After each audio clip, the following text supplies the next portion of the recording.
Welcome back to the podcast. Welcome back to the YouTube. Today we're going to have a conversation that a lot of people have a strong opinion about, but not everyone is necessarily informed with the accurate and correct information around the topic. We're going to talk about medication and mental health. More specifically, we're going to talk about the myths versus the facts. Now, I'm going to warn you, I'm not a big medication person at all.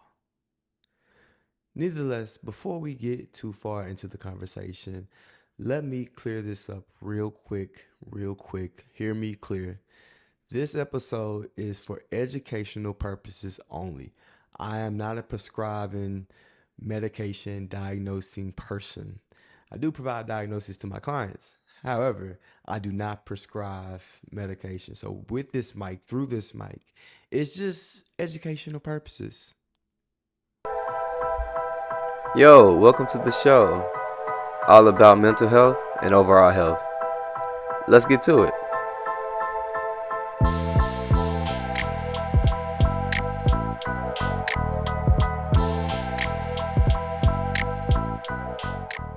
But as a therapist, I have sat with many people who have wrestled with the questions like this.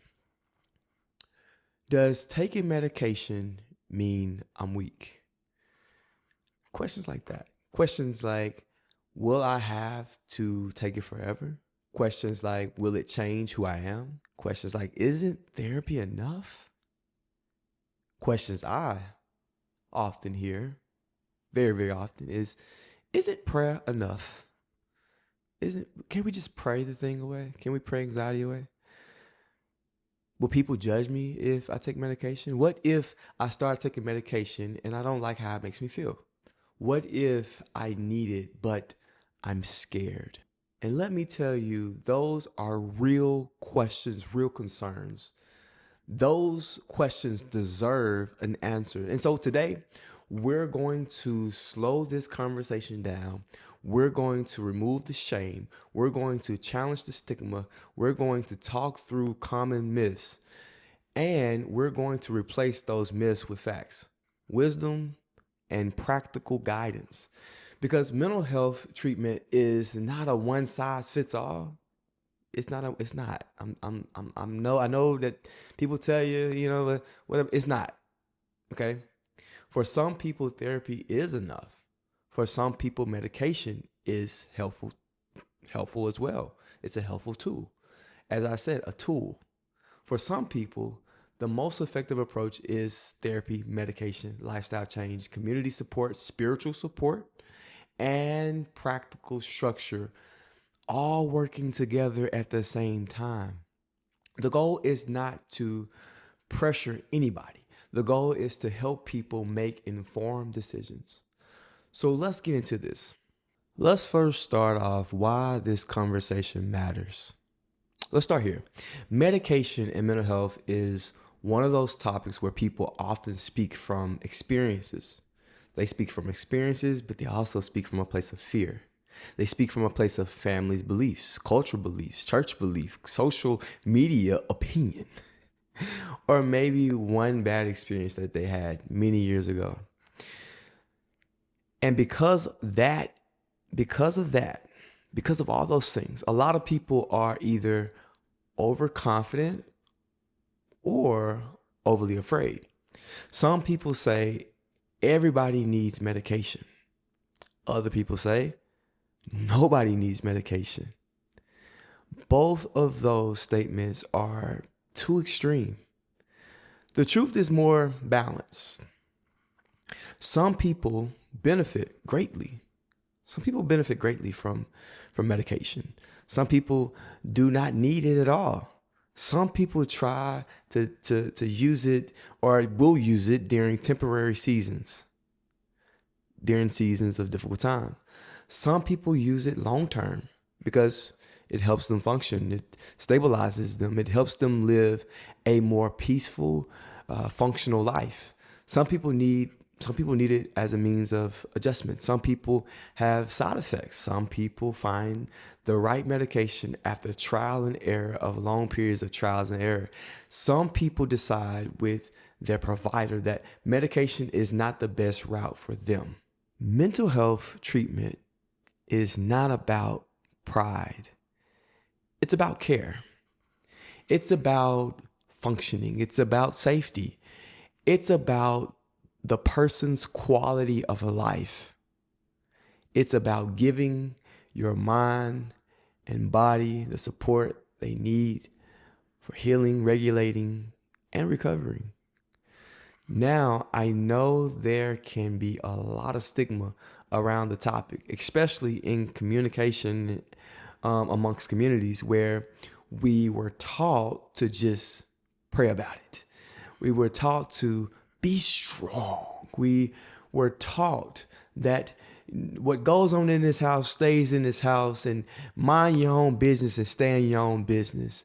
We were taught things like you don't need pills. You need discipline. You need structure. And I want to say this very carefully. Prayer works. Discipline has proven to be a thing that works. Resiliency, those are things that build a sense of resiliency, builds power. I believe in prayer, personally. I believe in discipline, personally. I believe in a person taking responsibility. I believe that to be true. I believe those things work. But needing additional support does not mean that those things are a failure. If a person has diabetes and take insulin, we usually don't say, you just need to have more faith. If someone has high blood pressure and takes medication, we usually don't say, you just need more discipline with your diet. Well, I say this sometimes, but if someone has asthma and uses an inhaler, we don't say things like, you need to stop depending on that inhaler too much. You're being weak. But when the brain and the nervous system are involved, oh boy, people often treat completely different. The brain is an organ. We must understand that. The nervous system is part of the body. Mental health symptoms are not imaginary. It's not make-believe. It's not Santa Claus. Just because you can't always see them, anxiety can affect your heart rate, your breathing, your digestive system, your sleep, your concentration, your decision-making. Depression can affect your energy, motivation, appetite, your focus. It can affect your ability to hope and your ability to connect with other people. Trauma. I love studying trauma. Trauma can affect how you feel safe, or if you ever feel safe in your own body. ADHD can affect your attention, your ability to stay organized, impulse control, emotional regulation, and your failure to follow through. Bipolar disorder can affect your mood, your sleep, your energy, your judgment, and your stability. So when we talk about medication, we are not talking about a shortcut. We are talking about one possible tool, right? Just one possible tool in a large treatment plan. I want to make that clear. A tool that's a part of a big plan. And that's the foundation for today's conversation. Medication is not magic. There's no wand. Medication is not weakness. It's not. Medication is not always necessary. Medication is not an automatically dangerous thing. Medication is a tool. And like any tool, it needs to be used appropriately with wisdom and with monitoring, with the right support. We have to understand that. So let's address the first myth. Let's jump right into it. Something I always hear across the board. Taking medication means I'm weak. This is so common. This is a common belief amongst the people. People may not say that exactly, though. They may instead say something similar to this: I should be able to handle this on my own. They'll say things like, I don't want to depend on anything. I ain't trying to depend on nobody, nothing. They'll say things like, I feel like I'm giving up on myself.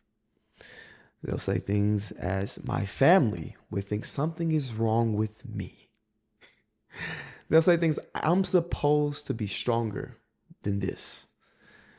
Let's replace those myths with some facts. Okay, let's talk facts. Let's talk facts.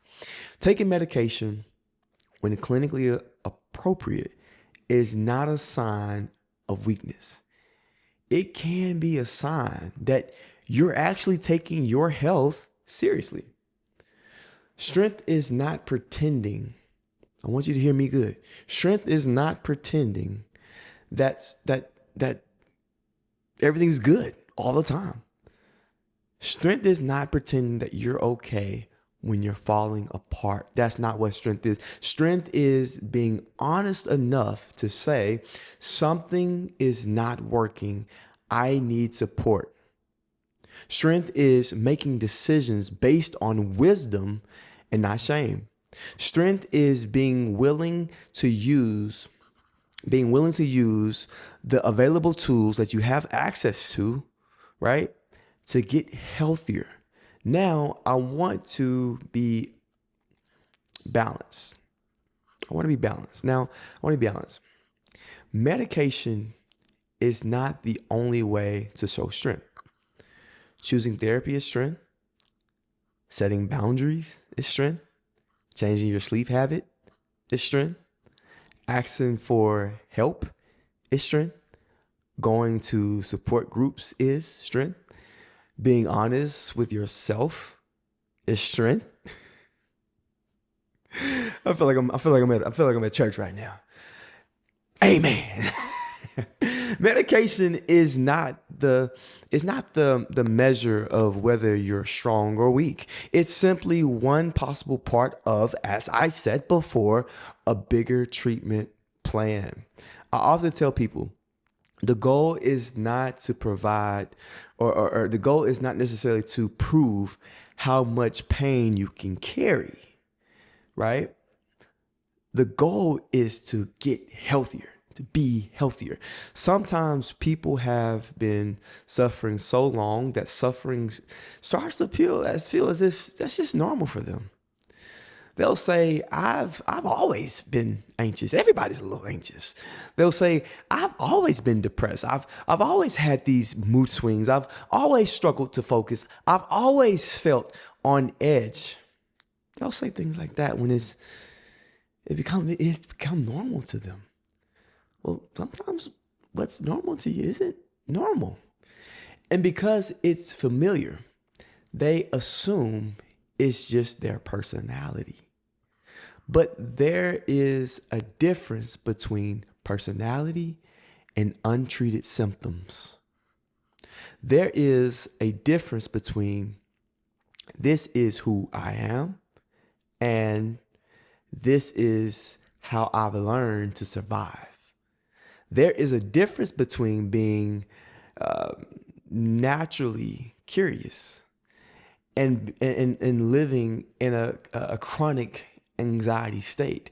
There's a difference between being reflective, being essentially careful, and being depressed. There's a difference between being energetic and being unable to regulate your mood and sleep. There's a difference between being passionate and being overly emotional and overwhelmed. So what I'm getting at, if medication can help reduce symptoms enough, then I think it's worth getting better sleep. I think it's worth participating. I think it's worth helping you on your job and at work. I think it's worth helping you with your family. Stop living in a constant state of crisis. That is not a sign of weakness. That's a sign that We need some support. And sometimes support is exactly what makes strength look like strength. So if you've ever thought, if I take medication, that means I'm weak, I want you to challenge that thought with a more accurate thought. Something like, I'm exploring healthier options that's available to me. I can be strong and still receive help. Medication does not define me. My worth is not reduced because I need support. That's a fact. Let's talk about the next myth. Myth number 2, medication will change who I am. This is a real fear for many people. People worry, will I still feel like myself? Will I become numb? Will I lose my creativity? Will I stop caring? Will I become like a zombie? Now, let's talk some facts about that. The goal of mental health medication is not to erase your personality. The goal is to reduce symptoms that are interfering with your ability to function and feel like yourself. When medication is working well, many people do not feel less like themselves. They feel more like themselves. They may say things like, I can finally think clearly. I can finally go through a day without crying excessively. I can finally sleep again. I'm not snapping on everybody all day. Or they don't say snapping. They say, I'm not going off on people every day. I'm not throwing hands every day.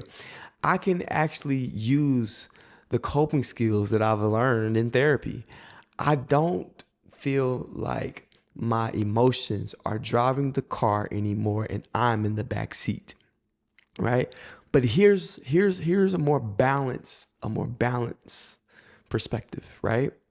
Some people do experience emotional blah or emotional numbness. Some people do experience fatigue. Some people do experience sexual side effects. Some people do have an appetite change. Some people do struggle with finding a pattern of sleep that's working or their pattern of sleep is thrown off. Or some people do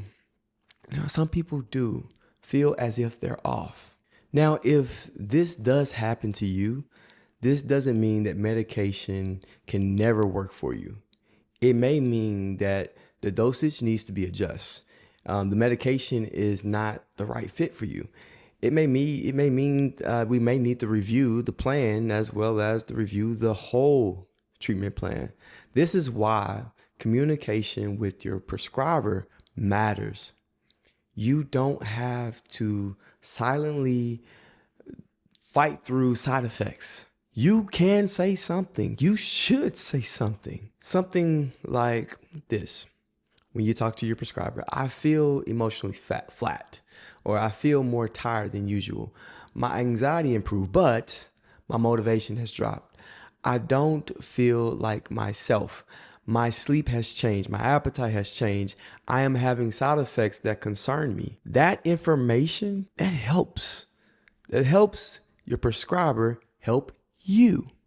At the end of the day, when the day gotta end and the day ends, take your health seriously. Not Google my symptoms at 2 a.m. with diagnosing yourself with everything. Seriously, get checked, ask questions, and follow through. Your future self depends on you, and your future self does not want to be saying, I told you so. Until next time, yo, please, if you like this type of content, if this spoke to you, if this resonated with you, or you feel that this would help somebody, share the content. Share. Let's reach one, each one, teach one. Let's make the community a better place. Your mental health matters. And go, please go win within.